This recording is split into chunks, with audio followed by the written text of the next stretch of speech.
അല്ല തല പോണെങ്കിൽ പോട്ടെ, അത് പുല്ല. നമ്മൾ കഷ്ടപ്പെട്ട് സമ്പാദിച്ച കാശ് പോയാലോ? മോൻ വന്നു. ആ ഇറങ്ങിപ്പോങ്ങിന്റെ സ്പീഡ് കണ്ടപ്പോ ഞാൻ കരുതി ഇനി ഈ ജമ്മ ഇങ്ങോട്ടില്ലാന്ന്.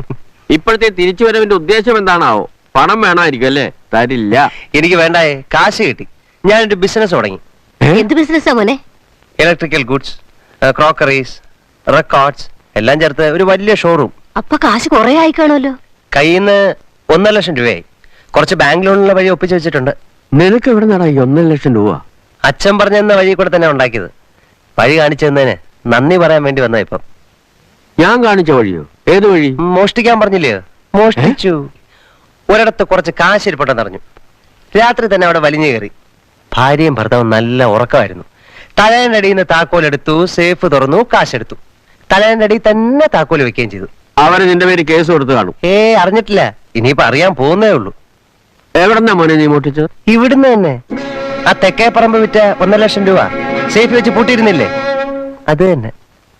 സ്വന്തം തന്തയുടെ തലയിൽ തന്നെ ചവിട്ടിയിലോടാ സാമദ്രോഹി. മര്യാദയ്ക്ക് ചോദിച്ചപ്പോ തരത്തില്ല. പോയി മോഷ്ടിക്കാൻ പറഞ്ഞു. അച്ഛൻ അറിയാലോ, അച്ഛൻ പറയുന്ന അക്ഷരം പ്രതി അനുസരിക്കുന്ന മോനെ ഈ ഗോപാലകൃഷ്ണൻ.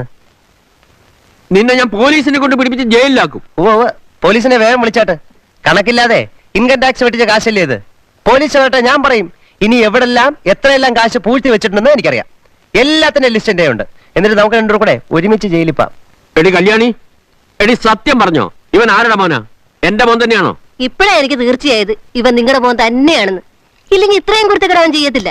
എന്റെ മാട്ടേക്കാട്ടമ്മേ, ഈ ബുദ്ധി തോന്നിച്ച നേരത്തിന് ചന്തയിൽ പോയി ഒരു കോഴിമുട്ട വാങ്ങിച്ച് വിരിയാൻ വച്ചിരുന്നെങ്കിൽ ആ മുട്ട വിരിഞ്ഞു കോഴിയായി, അത് പിന്നെയും മുട്ടയിട്ട് അതും വിരിഞ്ഞു കോഴികളായി, അങ്ങനെ വിരിയുന്ന കോഴികളെല്ലാം മുട്ടയിടാൻ തുടങ്ങിയിരുന്നെങ്കിൽ ഞാൻ എന്തുമാത്രം കാശ് സമ്പാദിച്ചേനെ. പക്ഷെ ഒരു കുഴപ്പമുണ്ടാച്ചാ, ഈ ആദ്യത്തെ മുട്ട വിരിയുന്നത് പൂവൻ കോഴിയാണെങ്കിലോ തെണ്ടിയോ?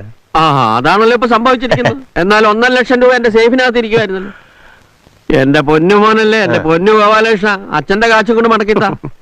നിന്റെ ഈ പ്രായത്തിന് നിനക്കൊരു 100 രൂപയുടെ ബിസിനസ് ചെയ്താൽ പോരെ മോനെ? ഇപ്പോഴേ സൗകര്യമില്ല.